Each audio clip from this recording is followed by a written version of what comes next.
नमस्कार दोस्तों, आज के इस वीडियो में अपन बात करेंगे फसल चक्र के बारे में। इससे संबंधित एग्जाम के अंदर क्वेश्चन आते हैं, उन सभी क्वेश्चनों को अपन डिस्कस करेंगे। हर एग्जाम के अंदर फसल चक्र से संबंधित क्वेश्चन आते ही आते हैं, लगभग एग्जाम के अंदर हमें देखने को मिलता है। तो सबसे पहले बात करते हैं कि फसल चक्र होता क्या है।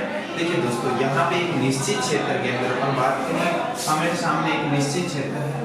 इस निश्चित क्षेत्र के अंदर निश्चित समय के अंदर फसलों को हेर-फेर कर बदलकर या हेर-फेर या अदल बदल कर बोना क्या कहलाएगा? फसल चक्र कहलाएगा। इसकी बात करेंगे इंग्लिश में क्रॉप रोटेशन इंटेंसिटी कहलाता है। क्या कहलाता है? क्रॉप रोटेशन इंटेंसिटी कहलाता है। तो देखिए दोस्तों, इसकी यहाँ पे डेफिनेशन बताने की कोई जरूरत नहीं होती। ज्यादातर यहाँ पे जो क्वेश्चन है उन क्वेश्चनों के बारे में ही पूछा जाता है। तो यहाँ पे एक सिंपल सा एक जो न्यूमेरिकल है वहाँ पे न्यूमेरिकल करेंगे। उसके बाद जैसे जैसे क्वेश्चन अपने एग्जाम के अंदर आते हैं वैसे अपन क्वेश्चन करेंगे। यहाँ पे सबसे पहले एक छोटा सा फॉर्मूला लगेगा, उस फॉर्मूले के बारे में डिस्कस करते हैं। तो यहाँ पे CRI हमने लिख दिया, क्रॉप रोटेशन इंटेंसिटी हो गया। ठीक है दोस्तों, यहाँ पे हमने क्या लिखा? यहाँ पे सूत्र लिखा भाई, यहाँ पे फसलों की संख्या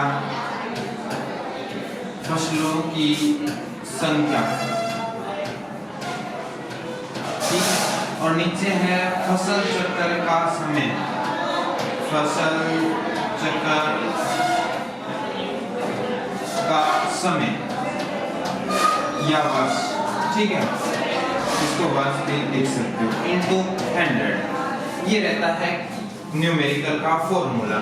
ठीक है, यहाँ पे सबसे पहले बात करते हैं कि दोस्तों जब फसलों की बात आती है तो शुरुआत हमारी है वो खरीफ ऋतु से होती है। तो क्वेश्चन किस हिसाब से आएगा अपन इस बारे में बात करते हैं। क्वेश्चन आपके सामने देखने को मिलेगा दोस्तों। यहाँ पे देखिए, सबसे पहले हमने क्या लिया? धान। क्या लिया? धान। उसके बाद में हमने क्या ले लिया दोस्तों? यहाँ पे गेहूं। ठीक है, उसके बाद में हमने ले लिया कपास। ठीक है, उसके बाद ले लिया हमने चना। ऐसा क्वेश्चन आप सभी स्टूडेंट्स को है वो देखने को मिला होगा। ठीक है दोस्तों, यहाँ पे देखने को मिला होगा। ठीक है, अब देखो इसका कैसे करेंगे। तो यहाँ पे देखिए, ये कौन सी ऋतु की है? खरीफ की है। ये कौन सी की है? रबी की है। ये खरीफ की है और ये रबी की है। ठीक है दोस्तों, यहाँ पे रबी की है वो आ चुका है।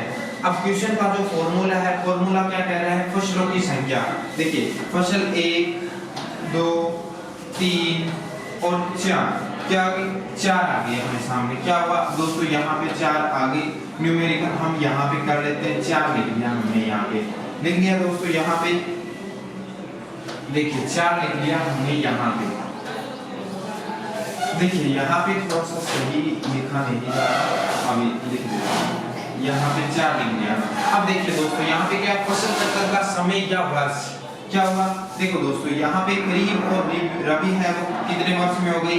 1 वर्ष में हो गई। और खरीफ और रबी है वो फिर 1 वर्ष में हो गई। कितने वर्ष हो गए दोस्तों? तो फिर आप कहोगे कि सर 2 वर्ष हो गए। तो यहाँ पे 2 लगा दिया, इनटू 100 लगा दिया। ठीक है, यहाँ पे मैंने 100 लगा दिया। तो इस क्वेश्चन का जो आंसर है वो क्या आएगा? यहाँ पे 200। कितनी आई? यहाँ पे 200 क्रॉप इंटेंसिटी आ गई। ठीक है दोस्तों, यहाँ पे ये रहता है फसल चक्र का पहला क्वेश्चन।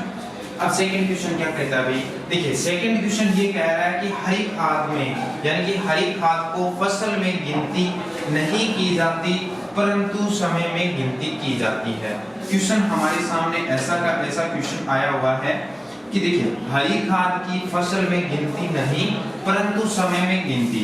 देखिए यहाँ पे क्या हुआ कि फसल के अंदर गिनती नहीं है तो इसको अपन छोड़ देते हैं। यहाँ पे ये फसल कौन सी की है? मैंने क्या बोला था? खरीफ से है, फिर रबी से है, फिर खरीफ है, फिर रबी है। ठीक है, फसल के अंदर गिनती नहीं करेंगे तो यहाँ पे अपन शुरुआत कहाँ से करते हैं दोस्तों कि फसल 1, 2, फिर उसके बाद 3। कितनी फसलें होंगी अपने पास में?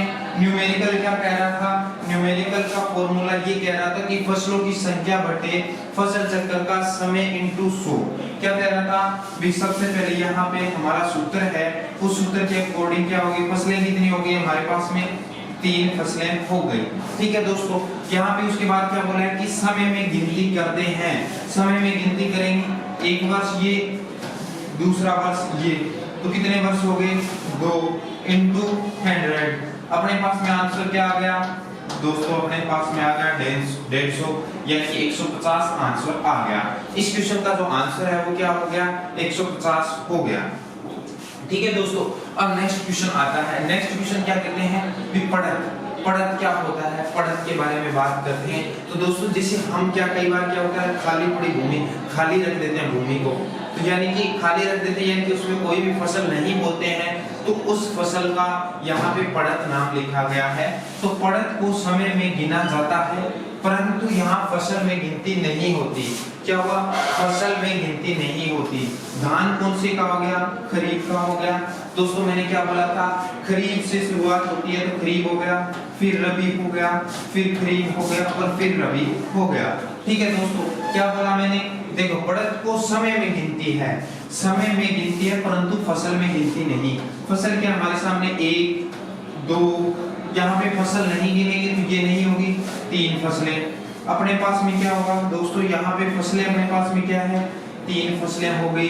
ठीक है, समय में गिनती करेंगे, क्या समय में गिनती करेंगे तो 1 2 यानी इन दोनों को मिलाने से क्या हो गया, 1 ये हो गया और 1 ये हो गया। क्या हो गया हमारे पास में 2 वर्ष हो गया इनटू 100 हो गए। यहाँ पे इसका आंसर है वो कितना आ गया, 150 आंसर आ गया, यानी कि 150 आंसर है वो आ गया, यानी कि इसका आंसर है वो यहाँ पे रहने वाला है। कई बार क्वेश्चन आपसे हरी खाद का पूछे तो हरी खाद का उस हिसाब से हो जाएगा, और पढ़त का पूछे तो पढ़त को देखो समय के अंदर है वो गिना जाता है परंतु फसल के अंदर नहीं गिना जाता। ठीक है, नेक्स्ट क्वेश्चन क्या कह रहा है, नेक्स्ट क्वेश्चन ये कह रहा है कि मिश्रित फसल को, यानी कि जो मिश्रित फसल होती है, जैसे यहाँ पे प्लस का निशान लगा है, ये मिश्रित फसल है। मिश्रित फसल यहाँ अगर प्लस में और भी लगता तो यहाँ पे मिश्रित फसल इन दोनों को एक में ही काउंट किया जाएगा, यानी इन दोनों फसलों को एक में ही लिया जाएगा, क्योंकि दोस्तों ये दोनों मिश्रित है, एक ही सेशन के अंदर हो रही है, एक ही समय में हो रही है, एक ही जगह हो रही है। तो यहाँ पे क्या होगा, इसको एक में ही जाना जाएगा। तो यहाँ पे ये किसकी हो गई, खरीफ की हो गई, ये किसकी हो गई, रबी की हो गई, ये फिर खरीफ की हो गई और ये फिर हो गई रबी की। तो यहाँ पे क्या कर दिया हमने, देखो यहाँ पे दोस्तों एक फसल ये हो गई, दूसरी ये हो गई, तीसरी ये हो गई और चौथी यहाँ पे ये फसल हो गए। ठीक है दोस्तों, यहाँ पे अब देखिए न्यूमेरिकल क्या कह रहा था, जो फॉर्मूला क्या कह रहा था, फॉर्मूला ये कह रहा था कि फसलों की संख्या अपने पास में क्या आई, 4 आई। वर्ष करते हैं 1 वर्ष और 2 वर्ष, यानी कि 1 वर्ष ये हो गया, 2 वर्ष हो गए। अब देखो दोस्तों यहाँ पे आपका जो डाउट है वो क्लियर कर लेते हैं। जैसे यहाँ पे अपन क्या होता है, यहाँ गेहूं की जगह कई बार चना भी आ जाए तो कोई दिक्कत नहीं है। चने के अंदर अपन जो क्यारी के अंदर यानी कि लगाते हैं, एक लाइनों के रूप में सरसों लगाते हैं, लेकिन एग्जाम्पल के रूप में यहाँ पे गेहूं प्लस सरसों दिया है, तो भी देखिए मिश्रित फसल अगर दिए, 3 भी दिए या 4 दिए है, उन सभी को एक में ही काउंट किया जाएगा, यानी एक भी फसल में काउंट किया जाएगा। मैंने क्या किया, एक फसल ये होगी, दूसरी फसल ये होगी, तीसरी फसल ये होगी और चौथी फसल ये होगी, 4 बटे यहाँ पे, यानी कि उनका जो एक साथ ये हो गया, एक साथ ये हो गया, तो क्या हो गया 2 इनटू क्या हो गया 100। तो यहाँ पे इस क्वेश्चन का आंसर है वो क्या हो गया, 200 आंसर है वो आ चुका है। ठीक है दोस्तों, यहाँ पे इस क्वेश्चन का आंसर है वो 200 आ गया। ठीक है, अब बात करते हैं नेक्स्ट में। आगे बढ़ने से पहले आप सभी को बता दूं दोस्तों कि आपका टाइम बचाने के लिए मैंने है ये क्वेश्चन पहले लिखे थे, ताकि आप सभी कम समय के अंदर है वो इस वीडियो के माध्यम से फसल चक्र का जो टॉपिक है वो समझ जाओ और आसानी से आप सभी के समझ में आ जाए। ठीक है दोस्तों, यहाँ पे सबसे इम्पोर्टेंट बात ये करते हैं कि दोस्तों आप सभी के लिए मैं काफी इम्पोर्टेंट टॉपिक है वो यूट्यूब चैनल के माध्यम से अपलोड कर रहा हूँ। आप सभी के एग्जाम की दृष्टि से काफी इम्पोर्टेंट है। अगर आप सभी को अच्छा लगे तो अपने दोस्तों के पास जरूर शेयर करना, और चैनल पर नए हो तो चैनल को भी जरूर सब्सक्राइब करना।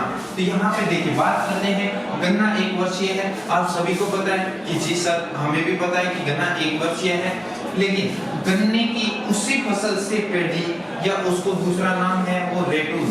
क्या नाम है, रेटून। क्या है, रेटून। यानी कि अगर ऐसे आ जाए गन्ना, रेटून, कपास और चना, तो देखिए यहाँ पे क्या, गन्ना 1 वर्षीय है परंतु उसी गन्ने से पेढ़ी फसल ली जाए तो वो कितनी हो जाएगी, 2 साल की हो जाएगी। कितनी हो जाएगी, 2 साल की हो जाएगी। ठीक है दोस्तों, यहाँ पे सबसे पहले बात करते हैं कौन सी ऋतु से शुरुआत की, हमने खरीफ से शुरुआत की। ठीक है, उसके बाद में देखो यहाँ पे क्या हुआ, खरीफ से शुरुआत की थी। फिर देखिए 2 वर्ष की होती है, 2 वर्ष की यहाँ पे हुई। देखिए 2 वर्ष की बात करेंगे तो खरीफ, बात करेंगे खरीफ, रबी, फिर खरीफ, फिर रबी, यहाँ पे खत्म हो गया, यानी कि 4 हो गए। रबी हमने लास्ट के अंदर क्या, रबी के बाद फिर से यहाँ पे खरीफ आ गए, क्या हुआ, रबी, फिर यहाँ पे प्लस खरीफ प्लस रबी, उसके बाद खरीफ, फिर आ गई यहाँ पे रबी। ठीक है, यहाँ पे ये सीक्वेंस है वो आप सभी समझ सकते हो। काफी स्टूडेंट्स के मन में ये जरूर आया होगा कि सर यहाँ पे आपने खरीफ लिखा और यहाँ पे फिर से खरीफ लिख दिया। तो यहाँ पे देखिए मैंने क्या बोला, गन्ना पेटी, गन्ना पेटी है वो कितना होगा, द्विवर्षीय, 2 वर्ष में शामिल करेंगे तो 1 वर्ष में खरीफ और रबी होगा, फिर खरीफ और रबी लेंगे तो रबी के बाद फिर से खरीफ का खरीफ आएगा।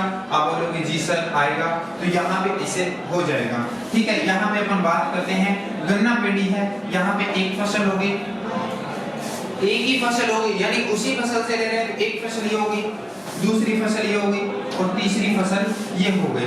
ठीक है दोस्तों, यहाँ पे क्या होगी, 3 फसलें हैं हमारे सामने देखने को मिल रही। कितनी हैं, 3 फसलें हैं। तो यहाँ पे अपन क्या लिखा भाई दोस्तों, 3 लिख दिया। क्या लिख दिया, 3 लिख दिया। अब देखो यहाँ पे बात करते हैं, गन्ना पेटी है, द्विवर्षीय है, तो यहाँ पे 2 साल तो हमारे पास वैसे ही आ गई। ठीक है, और इन दोनों का 1 साल और होता है, तो यहाँ पे 1 और 2 कितने हो गए, 3 इंटू 100, क्या हो गया हमारे पास में 100% आ गया। ठीक है, यहाँ पे CRI है वो कितनी आ गई, 100 आ गई। यहाँ पे बात करते हैं, सबसे पहले हमने बात की थी क्रॉप के बारे में, यानी फसल चक्कर के बारे में। फसल चक्कर का आप सभी स्टूडेंट्स है वो आप सभी इसका स्क्रीनशॉट लेना चाहते हो तो ले सकते हो। देखिए यहाँ पे मैंने शुरुआत की थी कि इसका सूत्र ये कहना चाहता है, उसके बाद में बात करेंगे कि जो यहाँ पे हरी खाद को है फसल में गिनती नहीं किया जाता, लेकिन समय के अंदर है वो गिनती किया जाता है। नेक्स्ट में हमने क्या किया, पड़त को है वो समय में गिनती किया जाता है, लेकिन फसल के अंदर गिनती नहीं किया जाता। नेक्स्ट में यहाँ पे क्या मैंने बोला था कि मिश्रित फसल को एक ही फसल में काउंट किया जाता है, किसमें, एक ही फसल में काउंट किया जाता है। ठीक है दोस्तों, यहाँ पे हमारे सामने है वो न्यूमेरिकल इस हिसाब से रहने वाला है। तो आप सभी स्टूडेंट्स के लिए ये एक छोटा सा टॉपिक था जो काफी इंपॉर्टेंट रहने वाला है। आगे की जो वीडियो आएगी उसमें अपन बात करेंगे blood density and particle density के बारे में, जो काफी इंपॉर्टेंट एग्जाम की दृष्टि से है। हर एग्जाम के अंदर, अभी जैसे एग्रीकल्चर सुपरवाइजर का एग्जाम हुआ था उसमें blood density and particle density का भी क्वेश्चन आया था, तो वहां पे ऐसे क्वेश्चन आते हैं। एक क्वेश्चन है वो ऐसा भी आता है कि प्रति हेक्टेयर की दर से हमें यूरिया कितनी यूरिया डालते हैं तब नाइट्रोजन मिलता है, वो वैसा क्वेश्चन भी हम सोल्व करेंगे, तो वो नेक्स्ट वीडियो के माध्यम से सोल्व करेंगे। आशा करते हैं आप सभी को ये वीडियो पसंद आई है, तो मिलते हैं नए वीडियो के साथ, तब तक जय हिंद, वंदे मातरम।